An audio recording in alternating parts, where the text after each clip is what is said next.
Students, पिछले lecture में हमने वायुदाब से संबंधित महत्वपूर्ण जानकारियाँ प्राप्त की थी कि वायुदाब किसे कहते हैं, वायुदाब कैसे सृजित होता है, वायुदाब क्या होता है, आइसोबार या समदाब रेखाएं क्या होती हैं। ये सब चीज़ें हमने अध्ययन किया।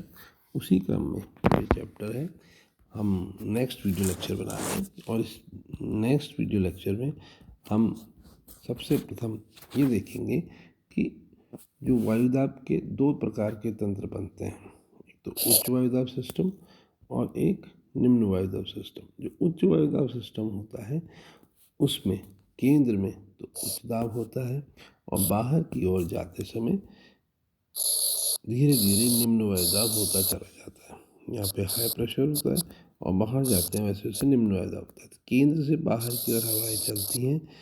उत्तरी गोलार्ध में केंद्र से बाहर की ओर घड़ी की सुइयों की दिशा में चलती हैं, जबकि जो दक्षिणी गोलार्ध है उसमें भी वायुदाब केंद्र में हाई प्रेशर होता है, परंतु जो पवन की दिशा होती है केंद्र से बाहर की ओर ही होती है, लेकिन घड़ी की सुइयों की विपरीत दिशा में होती है।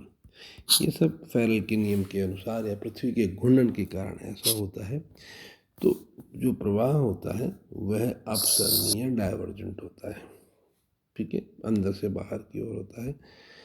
इसके अलावा इस प्रकार का जो दशाएं होती हैं उनको प्रतिचक्रवाती दशाएं कहते हैं और ये वेदरलेस फिनोमिनन है। इसमें ज़्यादा मौसम रहित कहा जाता है इसको, और मौसमी हलचलें इसमें देखने को कम मिलती हैं।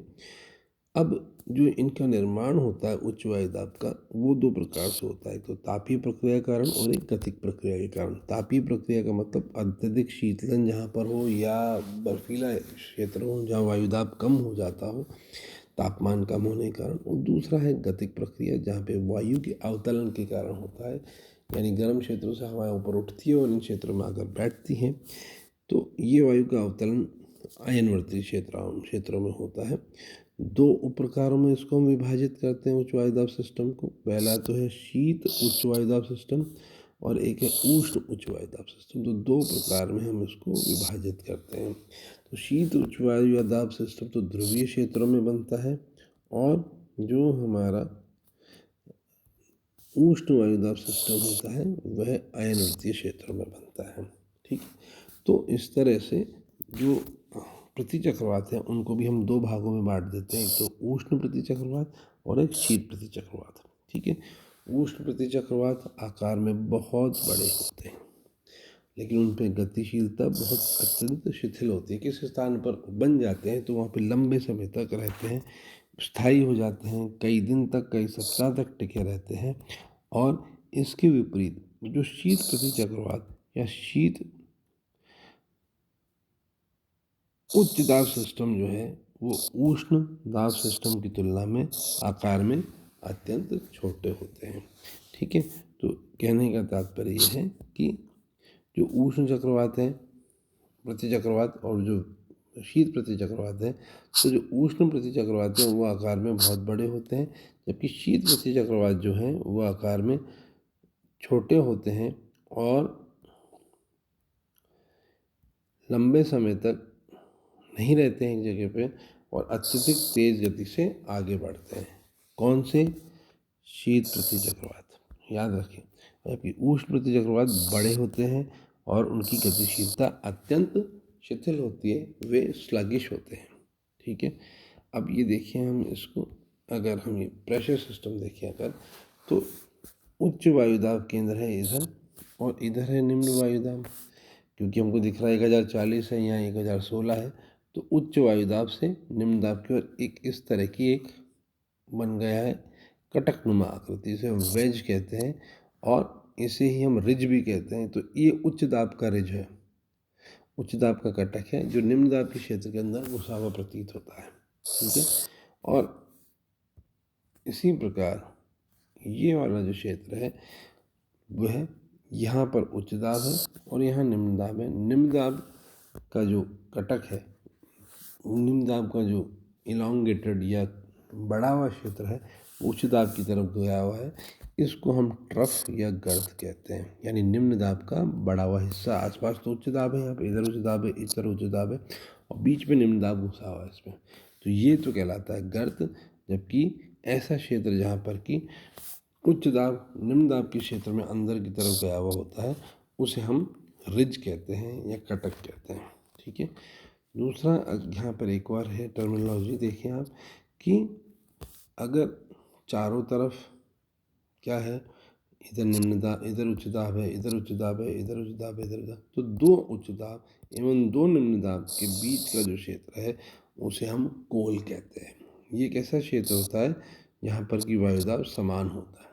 ये जो कोल वाला एरिया, ये वाला, ये पूरा एरिया, इसमें वायुदाब समान होता है, लेकिन चारों तरफ से ये दो उच्च दाब और दो निम्न दाब के सिस्टम द्वारा घिरा हुआ होता है। ठीक है। इसके अलावा जो हमारा न्यून वायुदाब का क्षेत्र है, आकार में अंडाकार होता है, समदाब अंडाकार समदाब रेखाएं होती हैं, उच्च दाब की कटक में यह घुसावा होता है, तो उसे हम रिज कहते हैं।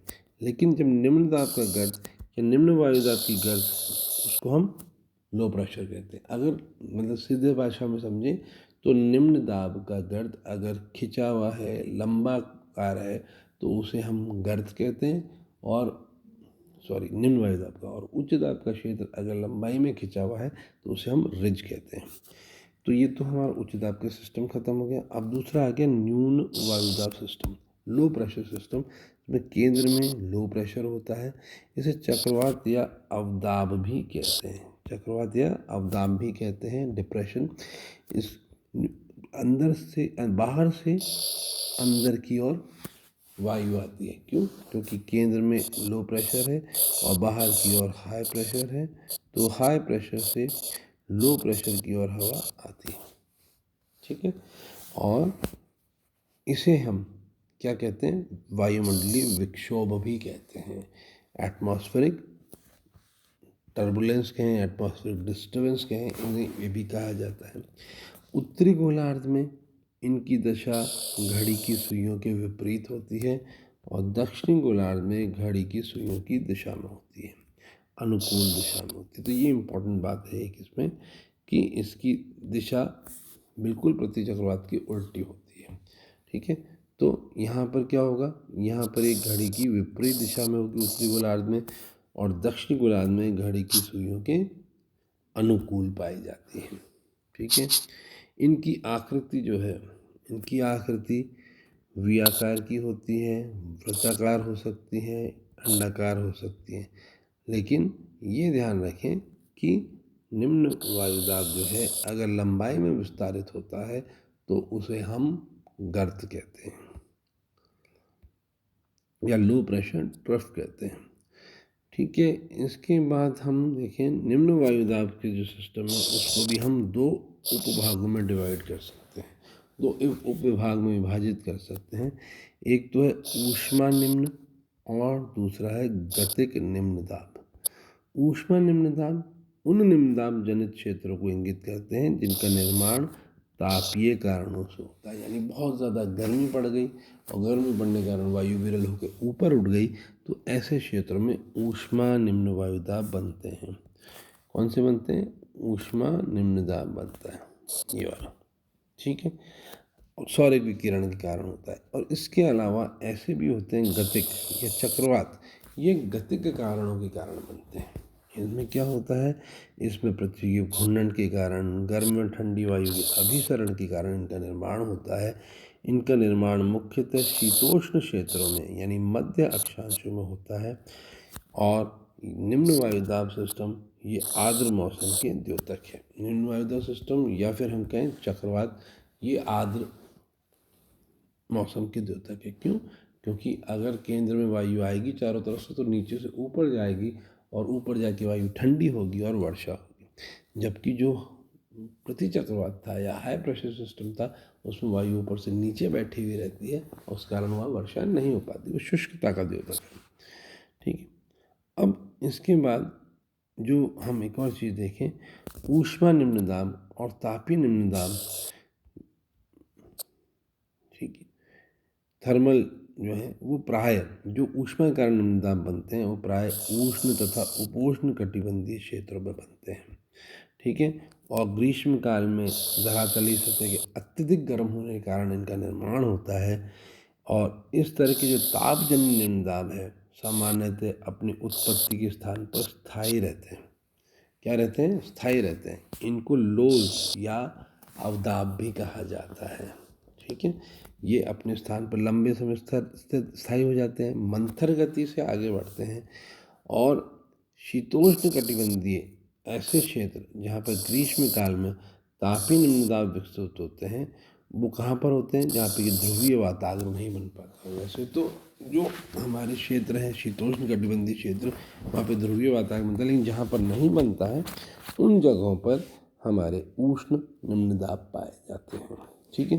तो इस प्रकार हम अभी तक ये देख चुके कि जो वायुदाब है उसके कितने प्रकार होते हैं। और अब इसके बाद जो नेक्स्ट चैप्टर है उसमें हम पढ़ेंगे कि जो वायुदाब है उसमें विभिन्नताएं किस किस प्रकार उत्पन्न होती हैं। क्षैतिज विभिन्नताएं कौन सी होती हैं? क्षैतिज यानी हॉरिजॉन्टल विभिन्नताएं कैसे पाई जाती हैं वायुदाब में, उसके क्या कारण हैं। और लंबवत विभिन्नताएं भी हम पढ़ चुके हैं पहले, उसको थोड़ा और देखेंगे कि लंबवत विभिन्नताएं क्या होती हैं। क्षैतिज विभिन्नताओं में हम इसमें यह देखेंगे कि किस प्रकार की वायुदाब की पेटियाँ बनती हैं, वायुदाब की पेटियों के निर्मित होने के कौन से कारक हैं और किन किन कंडीशंस में उनका निर्माण होता है। ठीक। ओके स्टूडेंट्स, अब इसको हम आगे कंटिन्यू करेंगे नेक्स्ट चैप्टर में जिसमें वायुमंडलीय गतियाँ हम पढ़ेंगे।